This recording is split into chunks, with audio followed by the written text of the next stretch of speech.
Hi guys, my name is Lelasophia. I am an artist and fine jewelry designer. If you like contemporary fine jewelry, if you like luxury handbags, all things interiors, then I have some fun videos for you. You guys, okay, in my last video, in our last topic, I think I made a realization the last couple weeks because everybody on every platform, not just this platform, on every single platform talks about trends, constantly. Trends. And we know my thoughts on that. I probably would categorize myself as quite anti-trend. However, I really think that within trends there are kind of more umbrella, bigger eras.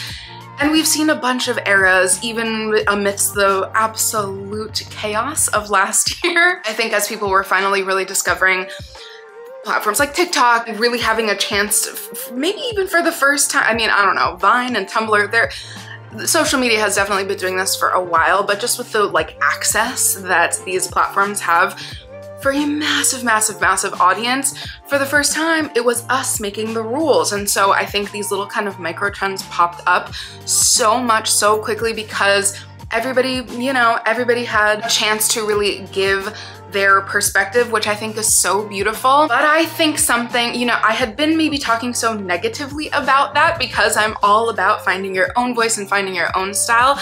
And I think I just figured out the most beautiful thing that came out of the complete chaos of absolutely quick changing trends. But first and foremost, if you guys are new here, thank you so much for tuning in. I can't wait to see you in all of my future videos. Make sure that you like this video, subscribe to my channel, follow me on Instagram at lelasophia jewelry. I put up videos every Wednesday, Friday, and Sunday, and so I cannot wait to see you guys in the next one. Okay, so this is kind of in my series of really just like, how do we find our own voices? And I had no idea that this kind of, you know, perfectly will seamlessly add its way in here. But last week in one of my videos talking about some bags that I am obsessing over, not just for spring, but for fall, bags that are either newly released or ones that I am so excited to be released in the coming seasons because these designers have been hard at work, okay, playing around with our hearts, making us have to want to save and, you know, add to our wish list, and it's pretty incredible. There are some incredible designs coming. And in that video, I said out loud, you know,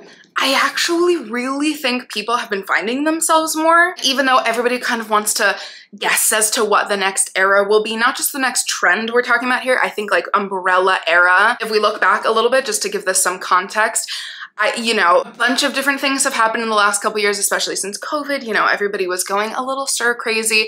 And so people really just wanted to have a reason to dress up. But after, you know, the streetwear era, let's remember that streetwear lasted so long in so many different iterations amongst so many different industries. It wasn't just fashion, it was music, it was art, it was entertainment.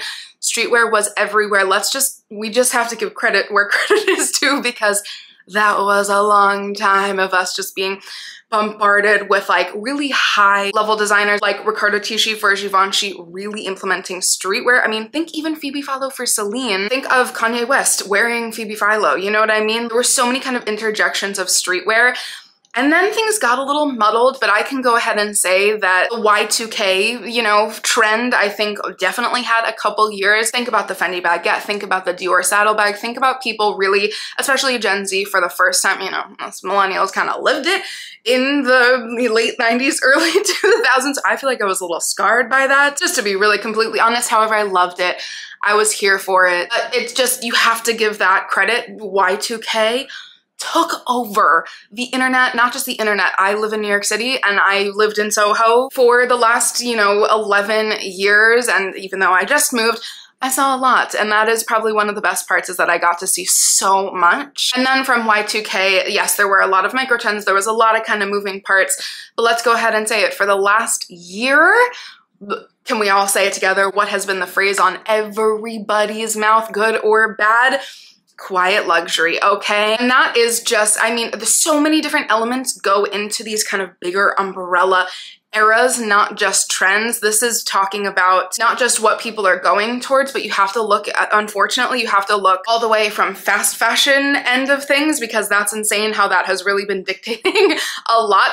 But where does fast fashion get all of its information from is the top house designers, but Quiet Luxury I think did something a little bit different because there is a little interjection, which this is not like should not be, you know, a fashion eras video. Let's get on with the next one, but just to give us some context, eras can also be dictated, as everybody kind of repeats and says, which is absolutely true, by the greater, you know, things happening in the world. So people talk about recession core, people talked a lot about people kind of like wanting to find more investment pieces rather than spending their money, you know, quicker and faster on pieces that maybe didn't last. And so that definitely had a little interjection, had something to do with Quiet Luxury, but I wouldn't give that the entirety of credit. We had just come from dopamine dressing and Y2K, and what do I always say? You know, it's not just a perfect seesaw. I think trends kind of bounce around, but they go opposite. Right now, it's east-west bags. I promise you, north-south bags will be next. But deducting from all the videos that I've done before, you guys know that despite any algorithm, okay, despite the YouTube algorithm, the Instagram algorithm, whatever, I want to be true to myself and only give you guys pieces of information, videos, just anything that I really love that is like wholeheartedly what I want to be talking about, what is relevant to my life, what I gather is relevant to your lives. And I even if my growth is a little bit slower, I'd rather be authentic doing so. And then I had a light bulb moment and I said, even though I've totally, like, let's be honest here, I've completely ragged, I think, a little bit excessively on how maddening the quick trends were for me, especially as someone who's like really had to hone in and find their style being a plus size woman. We're used to seeing one kind of body type, we're used to seeing one kind of person, which is, again, I'm trying to change for us because I talk to so many of you guys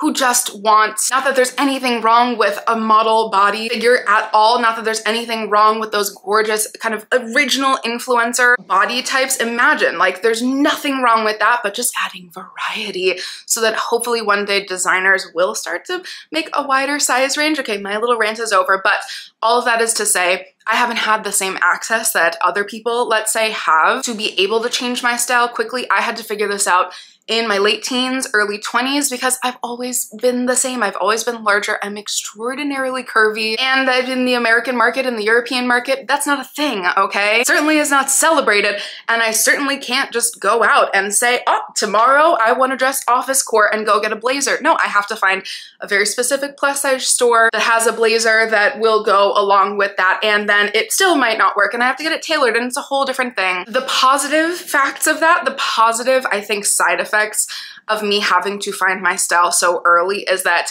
I have not changed in 12, 13 years. However, all of that again is to say, I think that maybe for the first time, the positive part, again, getting back to my actual point of this whole video, the most positive part of the fact that there were trends every week, literally a different core every week, which again, I could have, you know, I was possibly rolling my eyes over here on the other side of my screen, but the fact that everybody got to try on like 80 different styles, everybody got to try on different looks and not just try them on physically, like not just buy into it, but see how like what does a mermaid core outfit look like in real life? What does an office core outfit look like in real life? And I actually think that has birthed authenticity as the next era, as the next trend. I really, really, really think that. And you guys know a lot of my videos are very, you know, visual mood boards. This is more of a discussion video, maybe for the first time ever, but in all of my mood boards, I'm constantly looking at images. I'm constantly researching for you guys to give you guys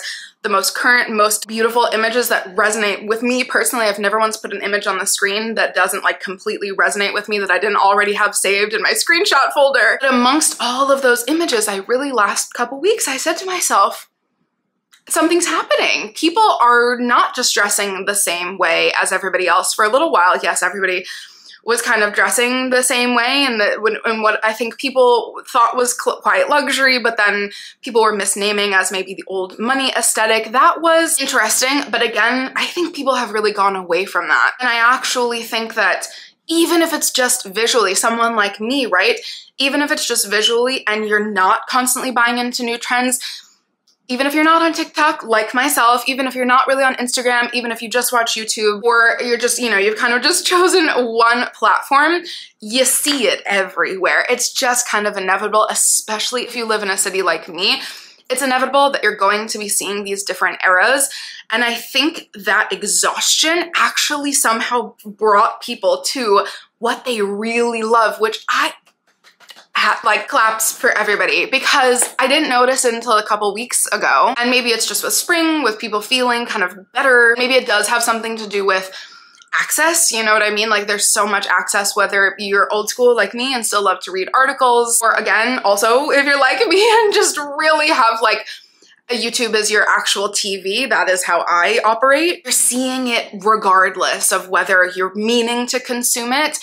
And I think that that has birthed like this really, really, really beautiful era. I also think that, again, you know, kind of to spite myself, I'm aware of this. I'm aware that I'm not going to be jumping on these trending videos constantly. That has kind of been the thing for YouTubers to do, is to jump on a trending topic because then your video gets pushed. No, I don't want to do that. And yes, I'll do that if it, you know, if it speaks to me or if it's relevant. I definitely talked about quiet luxury for sure, especially kind of differentiating 90s minimalism from quiet luxury, from the old money aesthetic, when it was getting really jumbled and confused and everybody was rolling their eyes at quiet luxury, which I thought was just a little bit wrong, meaning just people were misnaming it. I am aware that me being as niche, which I'm used to in my life, me being as niche as I am, I'm not gonna be pushed to the top of everybody's feed. But you know what this has, which I could thank you guys all over again for the 1000th time, because I really, really, really mean it. It has built the most beautiful, I didn't know that this was possible. All of you who I love so much, and again, hopefully I thank enough, you are here with me. I have found people who also love, you know, just really, really finding their own style, not collecting just to collect, not collecting it bags just to collect, but also allowing yourself a fun, crazy splurge every once in a while. I have found the most beautiful community, and that has also helped me to kind of understand that I think people are craving authenticity. And we always say that trends go in like 20-year cycles. And so I think that people are kind of rounding out to saying to themselves, maybe I didn't resonate with artists as much. Maybe I didn't resonate with such lavish lifestyles. Like that was such a thing of the 2000s, right? Like think of MTV Cribs. Maybe I don't resonate with that. Maybe I resonate with someone talking in their regular New York City apartment. You know what I mean? Like maybe that resonates to me more. I know it does for me. And so I think all of that is to say, again, this is kind of just an open-end discussion. Let's start a discussion down below. I really, really, really think for the first time, I can start to walk around New York City and see a bunch of different outfits, a bunch of different eras, a bunch of different kind of experimental looks that people put together. Because for a while I saw people, I don't know, I just saw people kind of forcing their way. Maybe I know a bunch of people, again, totally respectfully, because I love this. I wish I could experiment the way that I see so many people do, or my friends, or my brother's friends. I saw people going from, you know, Y2K vibes to then all of a sudden office core, to then all of a sudden 90s minimalism, then quiet luxury. Like that was so cool, but I think that it also allowed people to say, wait a second, I felt really, really good when I was wearing those wide leg pants, even though skinny jeans are coming back, or something stupid like that. You know what I mean? It's like, I felt so good when I wore a blazer. Oh my gosh, how come I've never thought of wearing a blazer before? Now I can kind of implement that in my everyday style. There are so many different definitions for every person, of course, in this topic, but I really, really, really think that experimental phase kind of was last year. And I can positively rename that as like what I was naming as the maddeningly quick trend cycles that just had me like dizzied, as experimental. It was the experimental phase all of last year, I'd say, maybe even a year and a half, maybe even 2 years, but we have to admit TikTok really like reached a major peak. I don't know if it was the exact peak, but a very high point, at least in its own algorithm. We were just constantly being kind of fed differentness. And now I'm trying to look at that so positively and see, like literally see in my friends, again, and my family and myself, see that people have found different landing points for the first time. Not everybody is wearing, you know, a really cool Rottweiler Givenchy tee and skinny ripped Balmain jeans and Margiela sneakers. You know what I mean? Like that was, imagine, right?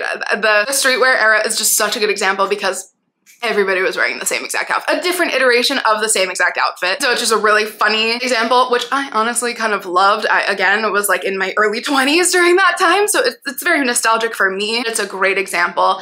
And I think that for the first time, I can walk outside and see people in different outfits, and it's so cool. And I think people have found the difference between, oh, I need to make something flattering on me versus, oh, this makes me feel good. Like, that's out the window, okay?